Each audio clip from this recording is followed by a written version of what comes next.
Greetings, folks. Nice to see ya. My name is Dustin Cormier, and you're watching Howtorockastrology. Today's episode, we're going to be discussing Venus in the sign of Sagittarius. I am a tropical Vedic astrologer, and so I often give my own spiel about what I think about a planet in its sign energy first. And then after that, I'm going to be reading from some books. Today in particular, we're going to read from Stephen Arroyo's Chart Interpretation Handbook, a classic. And then we're also going to read from Erotic Astrology by Phylis Vega.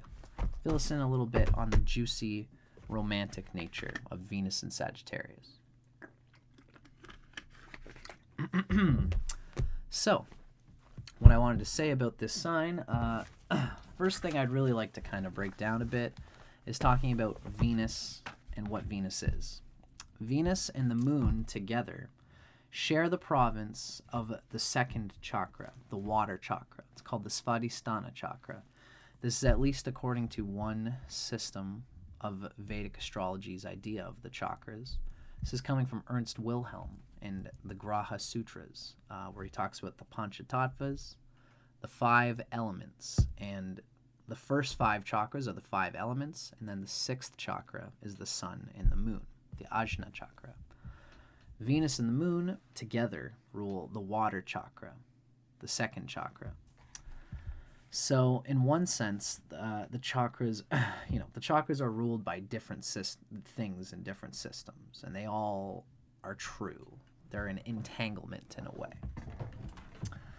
So, in this idea, and it's an important idea, this is one of my greatest aspects of healing. I love Ernst Wilhelm's work. So Venus ought to connect you to the feeling that you have inherent value or goodness, which attracts people to interact with you. You have something that you deeply enjoy doing. It's a nature of yours that you enjoy and gets you kind of happy and excited. And you also share this with others. This is why we attract and we put out what our Venus is. So Venus, by enjoying being with the type of people that it socializes with through its sign, in the way that it enjoys through its sign, it tends to make life easier. It attracts, so there's two things I've written down here anyway. Number one is that it makes us enjoy what we do with our job, even, and the people we interact with at our job. It makes us enjoy the people that we interact with, and this makes it easier to attract others without trying. We attract resources from the grid of love and support through family and friends that is all around us, and people enjoy us for our Venus sign, especially if Venus is well placed, and if the dispositor of Venus, in this case being Jupiter, is well placed, then we have an abundance of that which makes us what is enjoyable in us, and what we enjoy also permitting to people. We want to be appreciated for Venus in its sign. We want to be appreciated for whatever that quality is. In this case, it's Venus and Sagittarius. We want to be appreciated for our wisdom, for our ability to see above a situation and all the people in it in order to come to what traditional wisdom would convey as being the best in a situation. We want to be appreciated for our capacity to do this, and also just our ability to be fun and playful and to explore and to be blunt and objective. So by being this and by seeking this subconsciously, we attract others kind of without trying. Venus works smarter, not harder. So this is something we do that's easy for us, like water pouring from us and falling low through gravity. But our low hill is inverted to become a low hill coming from someone else, because we are valuable to them. So they will inherently give water and support to us in our moments of difficulty, especially in a relationship. If we can be enjoyable to our partner, then they will consider it important to support us when we have difficult times. This is water that I always say in my videos. The sun is what we want to do. The sun, Mars, and Jupiter is our plan of conquest to do what the sun wants to do. And we need, it's like a mountain. We need to drink water in order to be sustained on our trip up the mountain. That's what Venus and the moon are supposed to be doing. By easily making things easier, and by attracting people that give us support. And as well, really, the water chakra is supposed to douse and make less of the Manipura's instinct, the Manipura chakra, the fire chakra. It has an instinct to work harder. And if given to its own devices, the world just makes us feel like we've just got to go and grab everything that we can all the time without resting. A well-placed Venus will know how to rest and is also more valuable. It makes you more valuable to a lover because you're actually there. You're not at your job you're dug into your garage doing your hobbies when you could be hanging out with your loved one and having a rich sentimental experience. So Jupiter is different from Venus. Jupiter satisfaction comes from doing something within ourselves. It's the great benefic because we don't compete when it comes to where our Jupiter is placed in the chart. But with Venus, we get on top. We are more valuable to others. We take people's time. There's only so much time, and people can only give their time to so many things. People will give us their time if we are valuable to them emotionally at the Venus level. So that is a satisfaction that Venus feels. It's love, it's marriage. Of all the people that you could have hung out with, you chose me. That is Venus. Jupiter is more about, like, I did this for myself and no one needed to see me do it, and it's more like golf. Venus and Mars are like soccer and these different Venus is more of a team sport game, maybe kind of like football or something like that. But Jupiter is like golf. Jupiter is different in that way. And by the way, the placement of your Jupiter is going to be very important in order for you to be the interesting person that Venus and Sagittarius wants to be appreciated as being. If your Jupiter is debilitated in Capricorn, then you're probably going to be a very industrial person who talks about materialistic things that aren't necessarily, that's kind of Jupiter being debilitated. It's how it rolls, is that by being in Capricorn, it's acting more out of fear than it is out of Ajna chakra, the sixth chakra, inspiration. Capricorn is kind of like, really, at some level, it does rule the first chakra, Capricorn and Aquarius. In Ernst Wilhelm's system, Saturn rules the heart chakra. Jupiter, being in the heart chakra, is actually, since it's ruled by Saturn, it can actually draw out the negative side of Jupiter.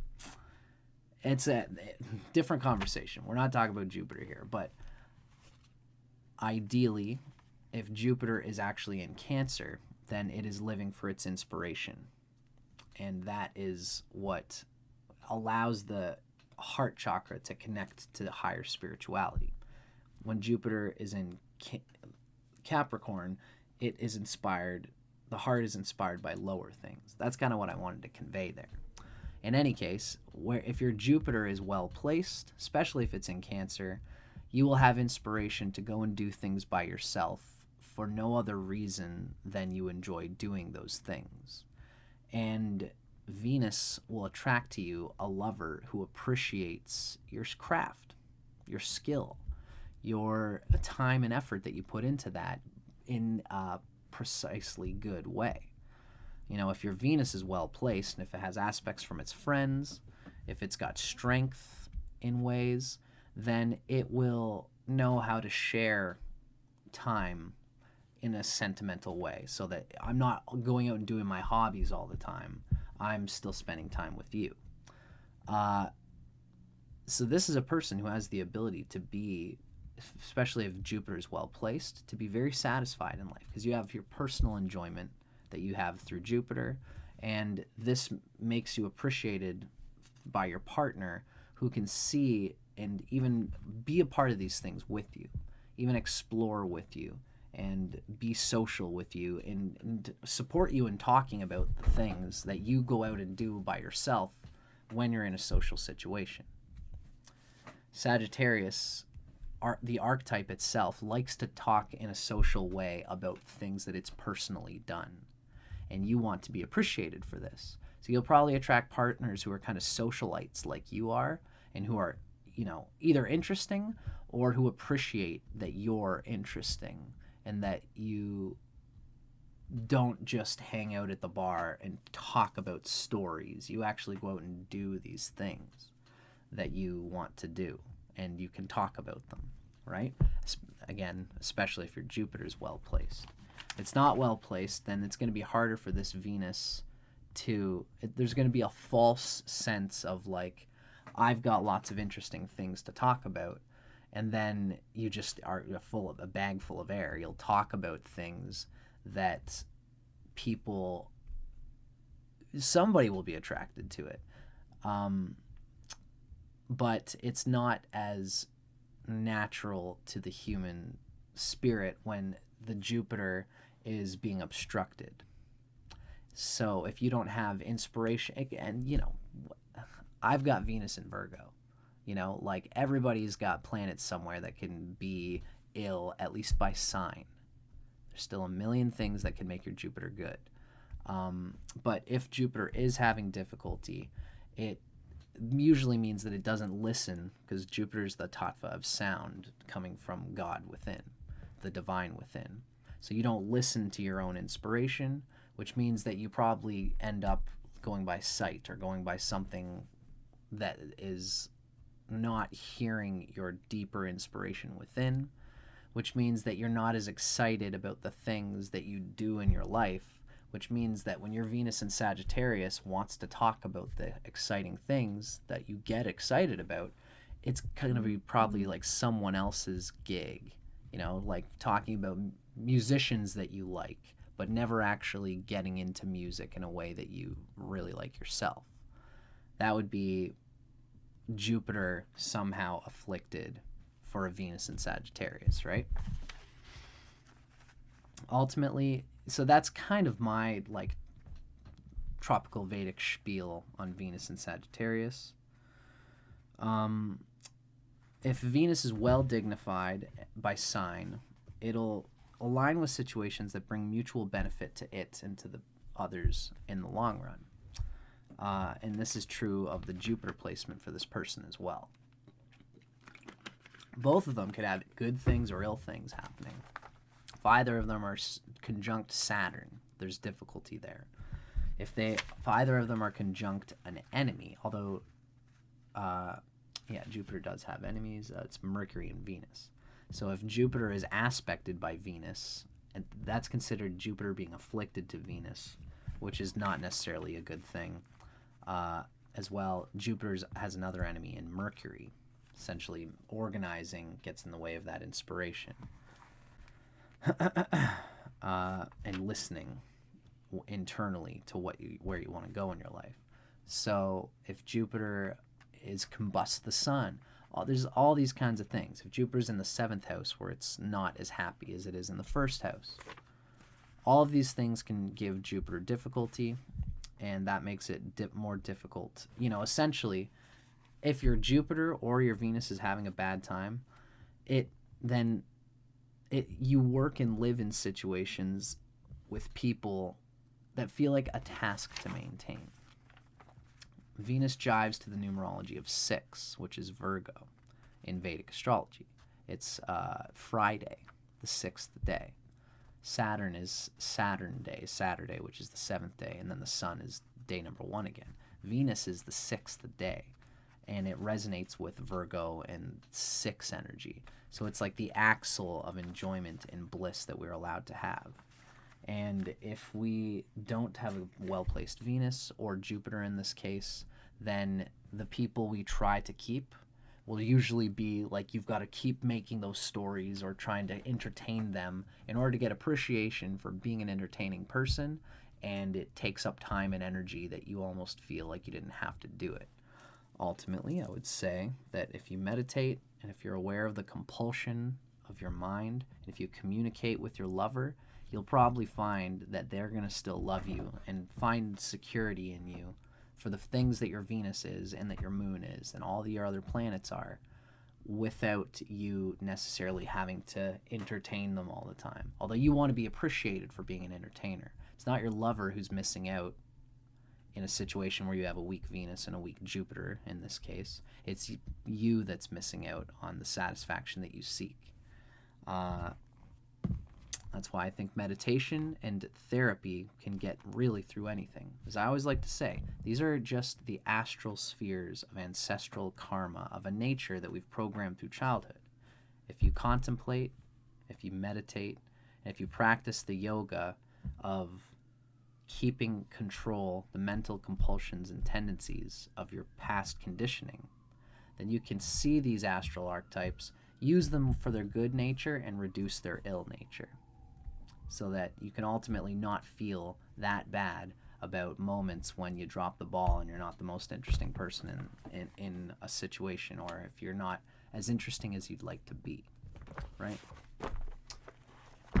So let's hear a bit more about Venus and Sagittarius. That was my spiel. Now I'm going to kind of get into Stephen Arroyo's chart interpretation handbook. I feel like I'm missing one thing here. Yeah. Sorry. I got one more thing I want to say here, coming from my own notes. Venus in Sagittarius is in a neutral dignity. Jupiter is not an enemy or a friend of Venus.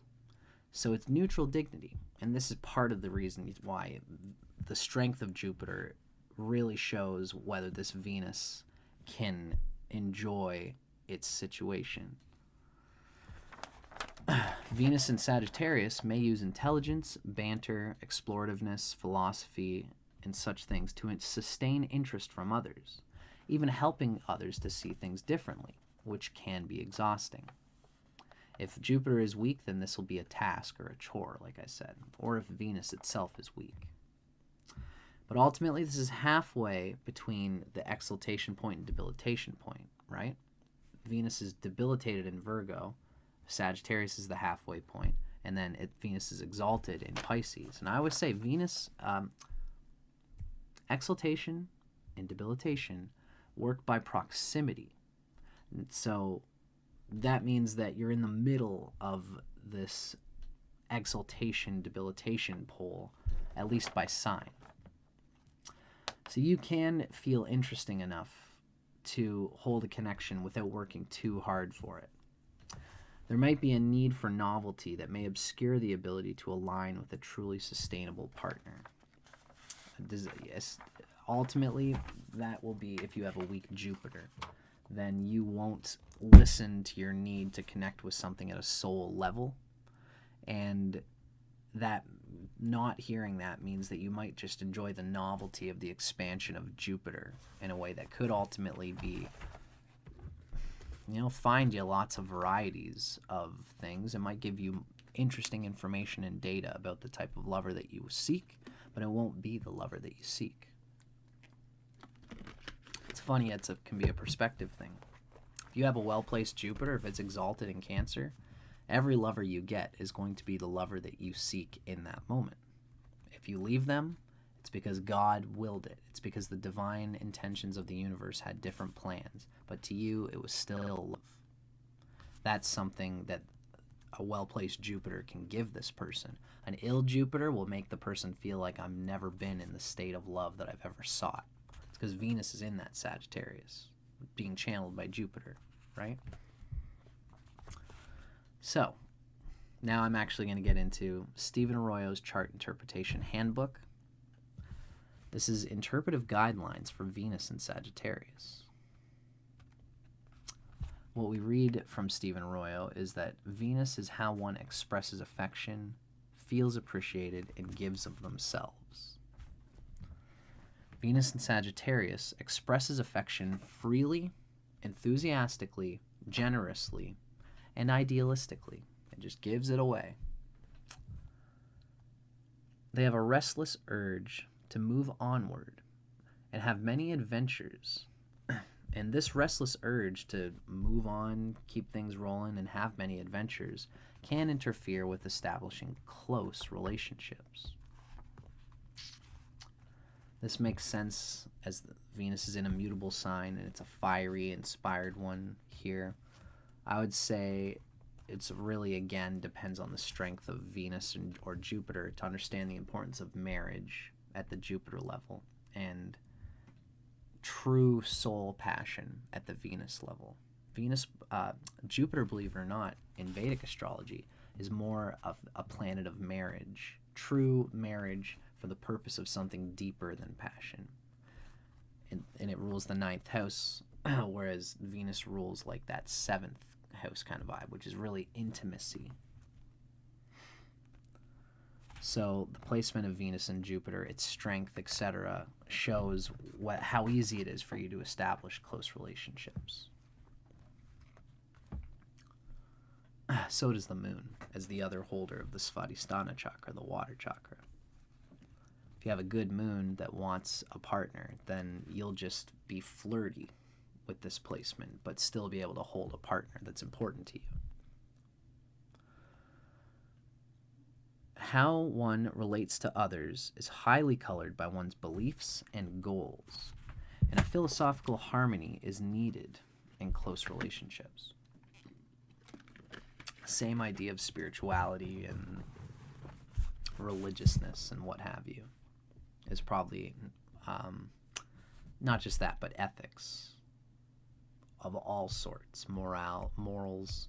These things are important to be met at a level in a relationship. There's a need for freedom to roam and explore in order to feel comfort and harmony. For Venus and Sagittarius, attitudes towards love and romance are tolerant and broad-minded. They value honesty in relationships and may insensitively overlook others' feelings. Right. They value honesty in relationships and may insensitively overlook others' feelings. Very interesting. It's that fiery, etheric Jupiter placement of Venus is always able to be tolerant in this way, to see more into the situation, to feel like there's more to the situation, or really just wanted to get past things, which can make this a person, if there's no fixed placements, this person could really probably enjoy things moving on and forward, which can mean that it can be difficult for them to get through a necessary, long, difficult confrontation that is important, whatever it might be. You know, sometimes we have to really work through things with a partner rather than just going on to the next thing. This is a placement that can cater to that. Again, it depends on the water placements of the water planets and the health and strength of Jupiter for this person. Now our final read, that was me kind of just giving more of a harder or counselor's look on this placement. Now for a little bit of fun, I've been including this book in our readings as well. It's Erotic Astrology by Phylis Vega. This is Venus in the sign of Sagittarius. It's a bit more of a romantic, love-making nature for Venus in Sagittarius. Those with Venus in Sagittarius have a carefree attitude towards love and relationships. You're upbeat and easy to like, but not particularly dependable where your affections are concerned. When you find someone you really like, you don't hold back. It's expansive, I can do anything, Jupiter. And it's never hard to figure out exactly where you stand on emotional issues. Bluntness. Attracted to easygoing, open-minded people who share your lust for life. You turn them on with your jokes, grand schemes, and friendly, flirtatious behavior. You won't put up with a boring lover for long. If things get really tedious, you may experience an overwhelming desire to run away. Usually this means that you need to get out and experience something new and interesting before returning home reinvigorated. Curious about all things sexual, you'll play the field for as long as possible as part of your overall quest for life experience. This is one of those, I'll try anything twice, 3 times if I like it, types of individuals. Which is rock and roll. I got a lot of Sagittarius in me, so I understand the importance of getting out of your own box and trying all the pies before you buy them. Ultimately, I think if you consider the nature of what Venus is and what Jupiter is, Jupiter really is about sacrificing for something without necessarily feeling a need for there to be a promised return. It's the Zen ether dissolving. And when you think about the nature of Jupiter as a marriage, as a spiritual sacrifice to something, that's really what all of our connections, Jupiter is the planet of marriage, a willingness to connect with a person in ways that are deeper than emotional promises. So the capacity for a person to love for more than just the promise of feeling good is something that is intrinsic to all of us, and it's not for everybody. Not everybody has a well-placed Jupiter, which means that you're going to be, such people experience love and romance in different ways other than that type of marriage. Ultimately, you can feel like you're sacrificing to something in this way, whether you're married or not. You can be asexual, you can be polyamorous. There's so many different ways to do so. But with Venus and Sagittarius, if you've been born into a culture where marriage is an important thing, and this placement will be one where you will want to rein in all the variety and novelty that you seek somehow in order to surrender yourself to a person so that they can surrender themselves to you in order for you to have that experience, if it is what you seek. Gotta be broad-minded, folks. You know what I'm talking about. Venus and Sag. I hope you guys enjoyed this. It's a longer video than I intended it to be, but that's how it goes. I'm Dustin Cormier for Howtorockastrology. Let me know what you think. Let me know in the comments if you thought that this was cool. If I did it justice. And keep your eyes peeled because I always got more stuff happening. Thanks for watching.